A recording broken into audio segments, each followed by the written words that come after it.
Hello, hello, hello. Welcome back. Okay. So, we're going to continue on, like I said, the serial killer journey this next couple of weeks. But I did find three female serial killers that are probably not as well known as a lot of the other ones. Now, we all know a lot of the certain female serial killers that were um futuristic, I guess, like the Eileen and, all of those. Now, these three, they were, for their time, I would say very advanced. Um, they had to work hard to hide their victims. They got to extend their um I don't know how to explain it. Like they got to extend their time because I guess what you wouldn't think would be a serial killer and the way they hid it for a while. Now, that was until certain doctors got involved because they kind of started seeing patterns, mistakes, I guess you would call it. Not, and you couldn't say, oh, that was just coincidental. These three that I'm about to talk about are um, very vicious, but vicious in their own way. So let's talk about first, we're going to talk about Amelia Dreyer. She was a Britain woman serial killer back in the 1800s. Now, she was a midwife, a nurse. She started kind of doing this. I guess she got tired of being, a workaholic, or she was tired of not having any money back in those days. So she decided that she was going to start this, like, I guess it's called a baby farm back then. And she would take in these unwanted children, infants, uh, for however known or for a certain amount of money. Now, what her job was supposed to be was she was supposed to take these infants, care for them, and then find them new homes. And they would pay a certain amount of, like, a fee in order for her to take care of these children. And then, like I said, find them new homes. And that fee was supposed to go for that, like for formula or whatever the child needed until then. But she would pocket the money and she would let these babies die by either starvation or any means necessary. So she finally started, burying them. And so these kids were coming up missing, but nobody could prove where they were or if they were adopted out. Nobody could prove anything. And so eventually she would, I guess it said that she kind of tried to start doing it faster. And when the doctor started flagging how many babies were coming up deceased in her realm of time, I guess, the doctor was like, no, we've got to look into this because there's too many babies dying under her care. And when they finally looked into it, they found that she had totaled number of, what was it? Like,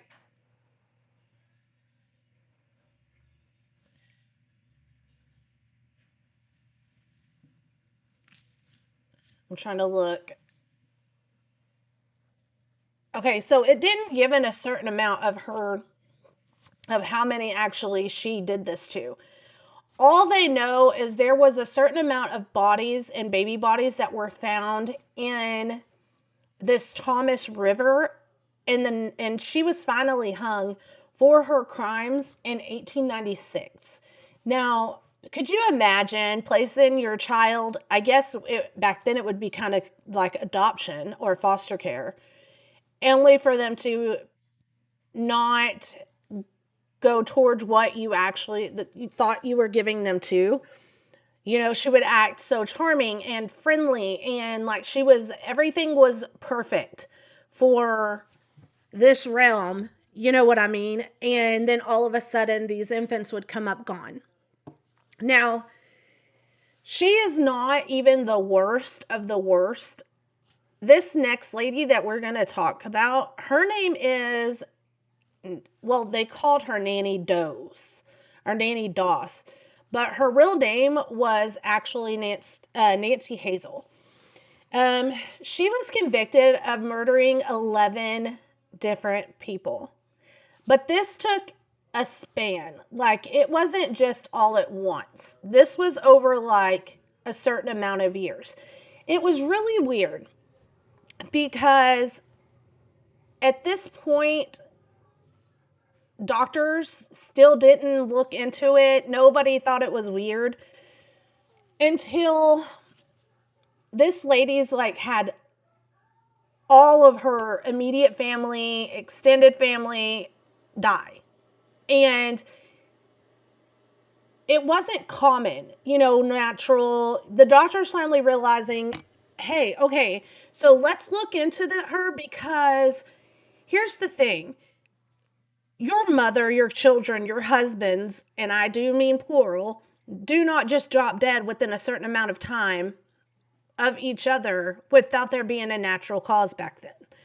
Or, that this kind of natural cause didn't happen back then, I guess is what I'm trying to say. Especially with it being such a close knit, so close of her, you know what I mean?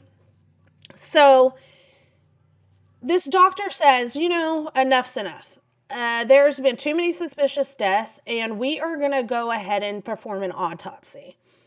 Now, when they did the autopsy on one of these victims, and it wasn't known to be a victim yet, they finally started finding out that there was like signs of arsenic, and it was another like synthetic drug in their systems, and it would be just traces of it, of course. So she was slowly poisoning these people. Now, she did this, like I said, over a certain amount of years. Now, her husband, I guess the one that she was first married to, came home from work, and this happened in the 1920s. So it's been a while back that this happened. So, of course, I don't think that a lot of people would know about her specifically.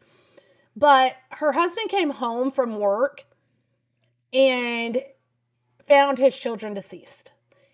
And she kind of played it off as it was nothing. I mean, like it just happened, yada, yada, I guess, which is unfortunate. And then her husband died. Of course, I guess the doctor at the time didn't think that that was anything to be concerned about. And this is when the doctor started finding like insufficient or like things that were not normal. Not only did her husband die, her two kids died, but her uh, two sisters, her own mother, her two grandkids, her mother in law, and then three other husbands. So this happened over 13 years, is what I think I read. No, this wasn't, maybe. I don't know. Anyway, so my point is, these women were very smart women. They weren't smart when it came to, or when the time come to get actually caught, but they were smart as, I think they would have gotten away with murder if they had a better, you know what I mean? And that is what's crazy to me. I know back then, though, people they drop probably dead of all kinds of mysterious illnesses, but you got to think, like, how would you not notice something was going on with this family? I mean, four husbands, two kids, two grandkids, like sisters, mother, like, how would somebody not suspect something after like the third or fourth death? Well, that wasn't the case. So, of course, she got to live her life pretty much until she was actually caught. But I thought this one was a little weird because I don't know exactly what they did to her, because I didn't see in the article that I read if she was arrested, if she was like what kind of crime she was committed to, or if she was even caught until after the fact. Um, because there was nothing like that I could see that could find, like it's sufficient evidence, I guess, is what I'm trying to say, or of how if she was arrested or whatever.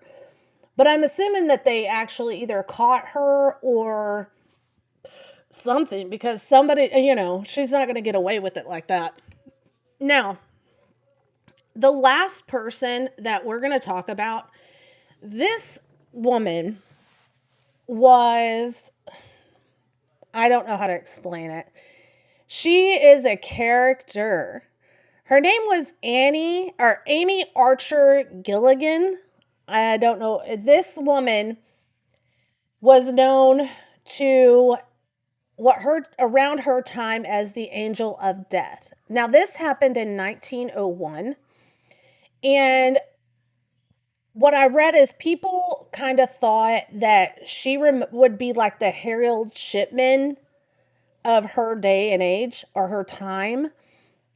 Now, she was also a nurse. She was also a caregiver. She was a person that you would look at and say, yeah, I could trust her. And unfortunately, a lot of victims did, or family of victims. Now, this woman opened what you would now call a nursing home, but it was basically just a shelter for elderly back then. And this happened in Windsor, Connecticut. I don't know if I'm saying that right. Windsor, Connecticut. I don't know.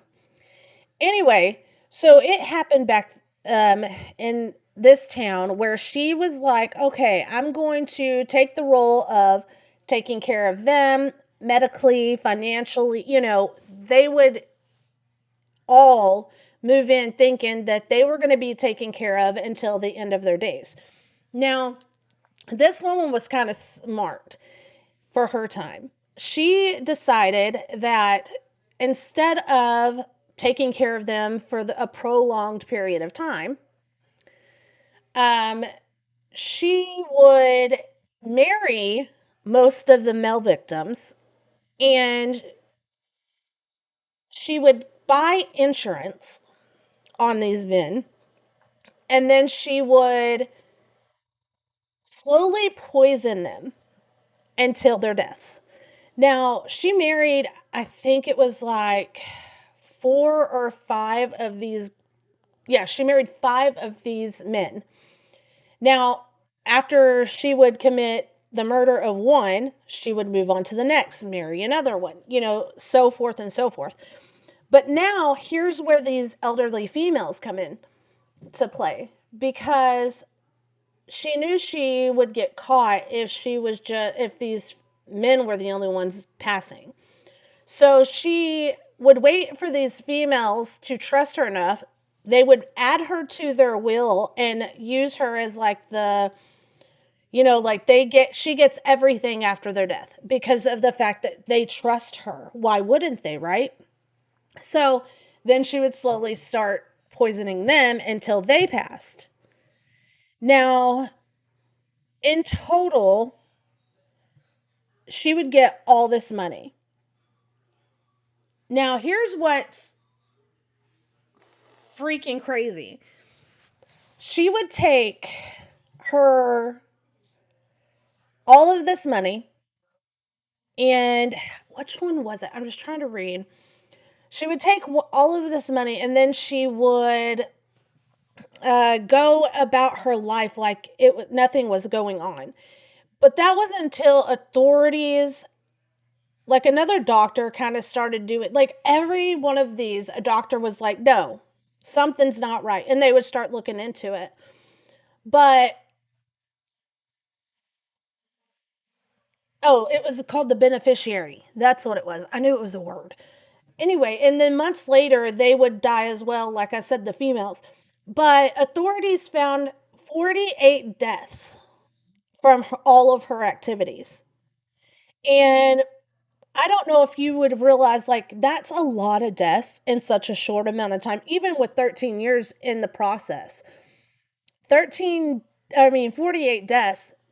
That is like she was doing this to multiple people at the same time.